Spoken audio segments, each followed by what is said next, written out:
Good evening. Welcome to Talk Ottawa. Thank you for joining us on the show tonight. Ottawa's two deputy mayors who have been pressed into service because of the injury to Ottawa Mayor Jim Watson. We'd actually scheduled the mayor as our guest for this week's show, but instead we have the two men who are replacing the mayor in both practical and ceremonial functions, Councillors Bob Manette and Mark Taylor. Welcome to both of you. Hello. Thank you for joining us. So it's been a couple of weeks now. What's it been like? I'm sure it's been busy. Have you learned anything about what the job of mayor is like now that you've been sharing it for the last couple of weeks and taking Jim Watson's place? I think I've learned that Jim works awfully hard. It's the amount of just events that Deputy Mayor Taylor and myself try to take on. I mean, it's amazing how he does it on a regular basis. But it's been quite the experience, and going through the budget yesterday and everything, it's been a very enlightening experience. That's for sure. Yeah. How about for you? Yeah, no, for sure. I mean, I echo what Bob said. You have a newfound appreciation for just how busy the mayor is, for sure. But it's as you put it in your opening. There's that mix of the kind of the governance side, which is the never-ending stream of paperwork that comes up from his office for signatures, and then there's obviously the council meetings, and then there's the ceremonial functions, which ceremonial, or I tend to look at them as ambassadorial, I guess, because you're often talking to people who are visiting the city, conventions, that type of thing, and the more you do it, the more you realize there actually is value in it for our city. So to what extent has the mayor still been involved in the process and in the budget and in other aspects of those responsibilities? Because he's staying at a recovery facility, but I know he's still on his BlackBerry, he's still on Twitter, he's probably in contact with his team. So how involved is the mayor? Well, I've always said we're not running the show. We're here to help the mayor out right now, and in any way that we can. You're right, with BlackBerry, laptop, and everything, he's still very involved with staff and so on, and with the two deputy mayors. But we're here to fill in where it's needed. Yeah. So how often are you talking to him? About once every other day type of thing, and usually it starts as a conversation by text. Sometimes we've had a few teleconference calls on different issues, but as Bob said, he's unfortunately physically encumbered, but other than that, he's okay. Now, our governance rules mean if there's a meeting, you have to physically be there, so he can't do that. Right. And certainly can't go out to events kind of thing, but he's still thinking, he's still planning, and I think his own team are regretting the fact that he's laid up, because now he has nothing but time to sit there and think about what's next. Right, so instead of a scenario where he comes to the office for a while, gets involved in some of the files that are going on, and then has to go off to some sort of function or to represent the city in some capacity, now he's got all kinds of time to be thinking about this stuff and offering his comments about things, presumably. Yeah, probably in some ways, it's a blessing for him. He's got time that he didn't have before. It's forced desk work time, I guess. But probably not great for his staff. I'm sure they enjoy the little breaks where he has to go away and do something out of the office. Yeah. So is the mayor still the mayor, obviously, and the budget process? I think do you feel like that had been sufficiently complete by the time he got injured that it was pretty much a done deal anyway? There was an excellent roadmap to follow, and we followed the roadmap. And Deputy Mayor Taylor did a fantastic job at chairing the meeting. Basically, we're both experienced elected representatives. We know how it runs, and with the roadmap in place, it was very simple process to follow through. Yeah. So let's talk about the budget a little bit. There had been some talk that this time around perhaps there would be a little more pushback from some city councillors over the 2% threshold that the mayor had set, the cap that he had put on the tax increase. There was talk that maybe one councillor was going to bring forward a motion to freeze transit fares, which are going up by 2.5%. None of that ended up happening. It was a unanimous outcome. Were you surprised by that? That there wasn't more debate and discussion over maybe making some changes to the draft budget? Well, I think, a lot of that stuff came out early in the budget process. So after the tabling, some of the councillors had come forward and said, well, I have concerns about this aspect or that aspect. And certainly the intervening time between the tabling and yesterday's vote allowed the time for them to hear from constituents, and I know many of them did. Some who were in favor of what they'd said, some who were opposed. That's normal. But they also had the time to work with city staff and try and get their concerns addressed, or find a way to address their concerns that didn't necessarily upset the apple cart in some other part of the budget. So you've been a city councillor now for 5 budgets. Is that right? That's right. Yeah. Have the votes been unanimous or close to unanimous for every single one of them? I believe so. Yeah. They've been almost unanimous, or perhaps they have all been unanimous. Yeah, for all of them. I think they might have all been unanimous in the last 5 years. Is that? Some people would say that's a good thing. It demonstrates consensus. It means everybody's happy, that there's good balance. Other people would say no, that's a sign that the mayor's got too much control, or that there aren't enough conflicting ideas, competing ideas that are being brought forward. I wouldn't say that. I'd say, the mayor, his staff, the city manager and his staff, as well as the public consultation process, especially nowadays, is never ending. So, we have a fairly good sense of what it is that the public wants us to focus on by the time the staff get around to starting to build the budget. And our staff, this year's a bit of an odd duck because it's an election year coming out of one. So our staff are going right in now to starting to craft the 2016 budget, to do the legwork. So we already have an understanding of what are the things that people find important, what are the things we need to focus on.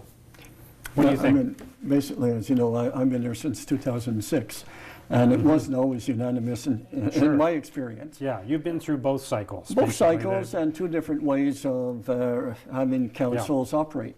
And what I found is, since the last term of council and this new term of council, is that we put out a fiscal responsible budget.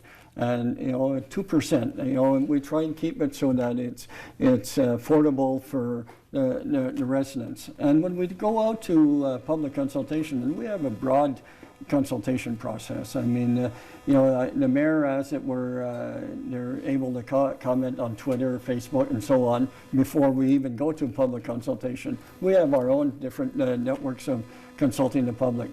But then we go to the public, and what we've found is that since the last 5 years, I guess, what you've seen is that when you go to public consultations, you don't have the outcry from the community. And what does that say? I would assume that says that the public is satisfied with the way we're approaching it. And it's been ongoing every time. And is there ways where we could have more dialogue? Sure there is. The councillors that had discussions about different items, there was dialogue. There was dialogues in between and so on. There was dialogues at committee meetings. There was dialogues at council even. But at the end of the day, I think we all felt, all 23 of us supported it, and we supported the roadmap that was put in front. The budget does include a 2.5% increase in transit fares. We're going to talk about whether that's the right way to go when we come back. We'll be right back on Talk Ottawa.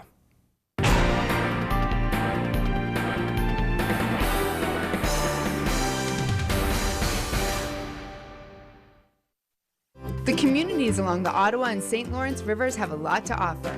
Along with being home to our nation's capital, you produce clean, renewable power. That's good for our environment and economy. Ontario Power Generation, proud to call your communities home. This is what it feels like. I really wanna love somebody.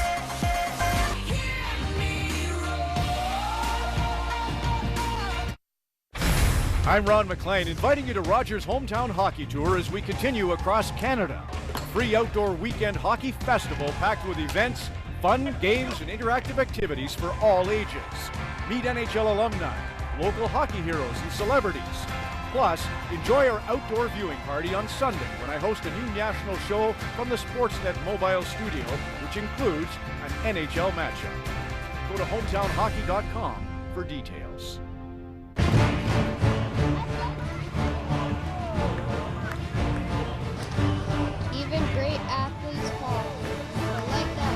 we will rise again.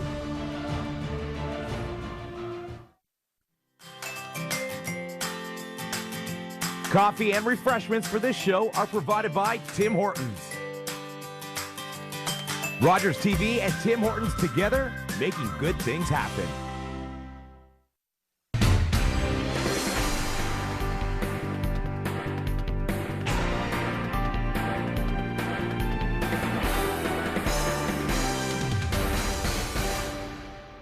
Welcome back to Talk Ottawa. We're talking to the two deputy mayors of the city who are standing in for Ottawa Mayor Jim Watson while he recovers from his injury. And let's talk about transit fares that are going up by 2.5%. Some people would say that after increases in previous years, that this is too much, that it's increasing the price of transit to a level that's not sustainable for some people, not affordable for some people. And we've got declining ridership right now at OC Transpo. Plus, we've got some coming chaos or at least discomfort around removing buses from the transitway, putting them on regular roads in order to accommodate the light rail construction. So is this really a good time to be increasing transit fares? Well, I mean, I think we're trying to walk the balance, obviously, between what's reasonable in terms of an increase, looking at the pressures that the system is facing. There's an unprecedented desire for growth in the transit network, and you're completely right. We're going to have to go through some pain as we build for stage 1 and stage 2 now of the LRT system. But if you look at 2008, 2010, that framework, transit fares went up 24%. So, I mean, our increase is small by comparison. It is there, but we're trying to manage it so that people can still afford to take transit, that they find value in transit. But the money to grow the system has to come from somewhere. But if you were running a business and you were facing a declining number of customers coming to your business, would the solution be to increase prices? Not necessarily, but what we have to look at too, if we want to increase the services, and part of the budget for the 2.5 is increasing services throughout the city. There's a cost to increasing services, and that's what you have to factor in. Also, part of that 2.5 is going towards the LRT. LRTs and to change the transportation network in the city. I know we might not be on the same page on it for LRT, but I still believe that this is a way in the future that will resolve the traffic chaos that we see in the city of Ottawa. Yeah, although in the first instance, it's not going to be a complete system, right? So I wasn't a supporter of phase 1 of light rail, but the decision's been made. We're going ahead with it. Between phase 1 being built and phase 2 being complete, it's going to be a system that's not perfect. People are going to have to transfer, and so even then, it's going to be challenging for some people. It might take them. It might not be as convenient for them. It will be not a perfect scenario, but we have to remember every 4 minutes, 3.5 to 4 minutes, there'll be a new train coming through. Okay, yeah. So the wait time will never be long. From the time someone gets off the bus, with transfers from their community, like in New Orleans, if I take the bus right now to Blair, by the time I get off to Blair, I won't have to wait more than 4 minutes. I'm on light rail. Sure. And then that light rail will be so much more state-of-the-art, so much more comfortable ride, less congested for people, and it will get also faster to your destination. Right. Why will it be a more comfortable ride? I mean, you might still be standing up. You might. I mean, I know it's a train as opposed to a bus, but. Even if you're standing up, I mean, I'm sure you saw the new one that we had at Lansdowne for a couple of weeks as a pilot to show what it would look like. And if you were inside, even if you're standing up, it's not the same experience as standing up in the bus. It's a wider vehicle. It's got a lot more accessible handles and so on that you can hold on to. And the seating will be expanded to what we have in buses right now too. So will we have to stand? I'm sure there will be some standing, but it won't be as crowded as you see the present bus system. All right, so let's talk about the O-Train for a moment, because you've had some hiccups since the expanded service was introduced there, and the expanded service actually came online later than I think the city had hoped initially. You were hoping to have it last fall, and now it's been introduced in March, and then you had to shut it down for a couple of days. Are you satisfied that that whatever those issues are have been dealt with and that we're not going to have service interruptions going forward? Yeah, well, I mean, first of all, I'm not an engineer, so I can't comment on if it will or won't ever break again. But I do know that that our staff who've gone out there, obviously first and foremost, it's regrettable that it broke to begin with. But they've put the fixes in place that are required to be in. It's up and running again today, which is great. We don't expect any other service interruptions with it. I think it provides us with a bit of a learning curve. Obviously, we're a city that's just getting into rail. So by the time the Confed line starts running, we'll have had some more enhanced experiences with the Trillium line, running it in a more robust fashion with a passing track and all that kind of stuff. So we'll be in a better position, I think, on day one of Confederation line than a lot of communities are when they implement rail. But it does go to show you that no matter how much testing you do, for whatever reason, on the day you launch a service, it doesn't always work. And it caused me to think, imagine if this happened in 2018 on the first day of the Confederation line being open, what a spectacle that would be if something went wrong that day, right? Nothing is ever unbreakable, sort of thing. Yeah. And there's always possibilities of failures down the road. But like Deputy Mayor Taylor mentioned, hopefully it's a learning curve, and hopefully it's preparing the ones that are experienced and the ones that are responsible for making the decisions, that we will not put ourselves into that type of situation. And you raised an excellent point, Mark. I mean, what if it fails? What if something goes wrong? I would hope that OC Transpo and the city transit has looked at what's the alternative if something does happen, and there is some failure in the system at a certain point.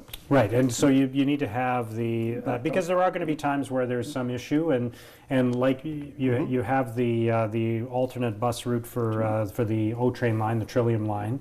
You're going to have alternate routes to bring people around if there's some issue with the tunnel or with the transit station along the way, right? Sure. I mean, it'll happen tomorrow. It happens today. I mean, just last week in my own community, there was a minor. It was a bus-car collision on the Parkway, the Western Parkway, and it forced the rerouting of all of the bus traffic that would normally be taking that Parkway Transitway down Carling Avenue and down Woodruff.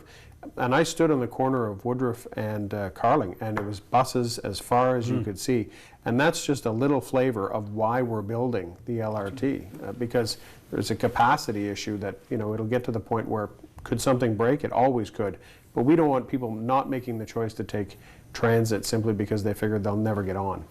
Let's talk about snow removal for a moment, because we're already over budget for this year. Is that right? Because of the amount of work that's had to be done. Because it's not just about snow removal; it's also about the salting and sanding and all of that, which goes to the cold temperatures we've had, right? Yeah, this year it's an anomaly, really. I mean, if you look at February, we've never had a February like that. I mean, we broke all records going for cold weather, and not only cold weather. I mean.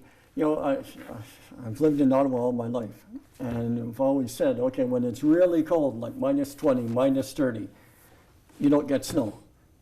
For some reason this year we did, yeah. It changed completely. Yeah. We were getting -20, -30, then we were getting 30 or 40 centimeters of snow with it, sort of thing. So it was a completely different scenario for our snow crew, and I think they did a very good job at keeping the roads cleared as much as they could. The salt wasn't working because it was too cold. There was so many different twists that were put this year. Every year, there's money that's put into the reserve for snow clearing. And the reason this year it's in this year's budget is this year's is election year, and we're doing it in March. Otherwise, like for next year, we'll still be putting in some reserves in next March, but it will be after the budget process.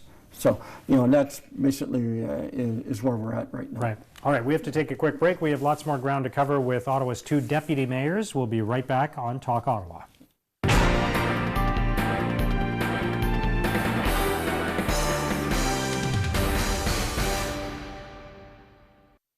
The communities along the Ottawa and St. Lawrence rivers have a lot to offer. Along with being home to our nation's capital, you produce clean, renewable power. That's good for our environment and economy. Ontario Power Generation, proud to call your communities home. It isn't a party until the Rogers TV Tim Hortons Community Cruiser is on the scene. Hot coffee, tasty treats, and awesome prizes. Hi, I'm Kevin Hercheves. I'm the organizer of Curling to Cancer, a group that puts on a curling event every year. Here on behalf of my friend Mark Deschamps, and I'm on Rogers TV. Where will the cruiser be next? Maybe at your event. Log on to rogerstv.com and find out how. Meanwhile, keep your eyes on Rogers for more cruiser moments. As any parent knows, all kids are different, some more than others. My son Aiden has spina bifida. Our family faces some unique challenges that are sometimes hard to explain in words. There are thousands of kids with physical disabilities like Aiden who face countless uphill battles every single day. They cannot do it alone. Your donation will make a big difference. Please make your gift to Easter Seals Ontario today.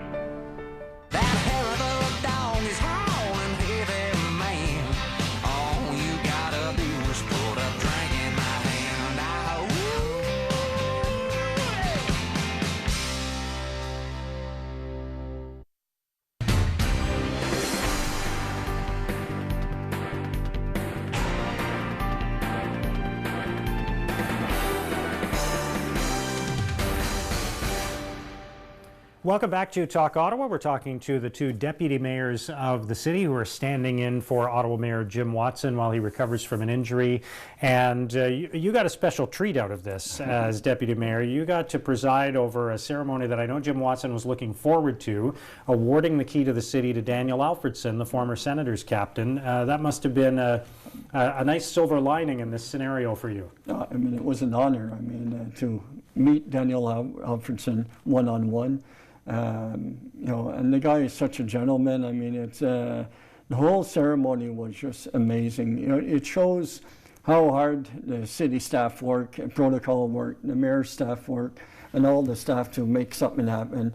And you know, the whole ceremony was something else. And I was honored to be selected by Mayor Watson to take on that event. Yeah, and I got the sense that Daniel Alfredson was genuinely touched by how the whole thing went and by the honor of receiving the key to the city. Oh, very much so. I mean, we had talked, I mean, I was fortunate, before they even did the media conference, I was sitting with Daniel Alfredson for half an hour before, and, you know, he was talking about it, and, you know, it was special to him. And at the end of the night, the guy was amazing. I mean, we saw some of the players there, you know, give some autographs. But Daniel Alfredson, from the time the ceremony ended, he was in the room and he was signing autographs for kids, for seniors, for anybody who was approaching him.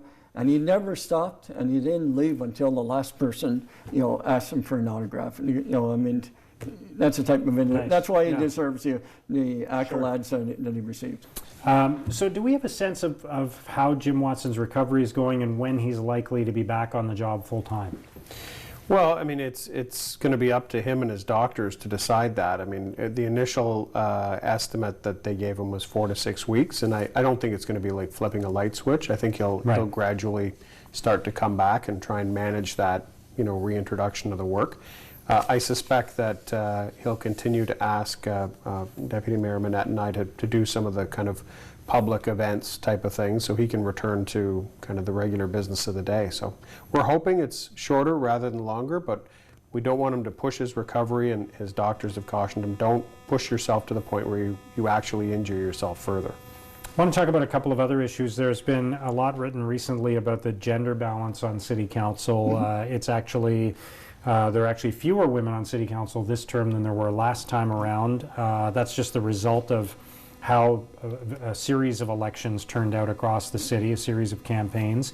But right now there are, if I'm not mistaken, 20 men and 4 women on City Council.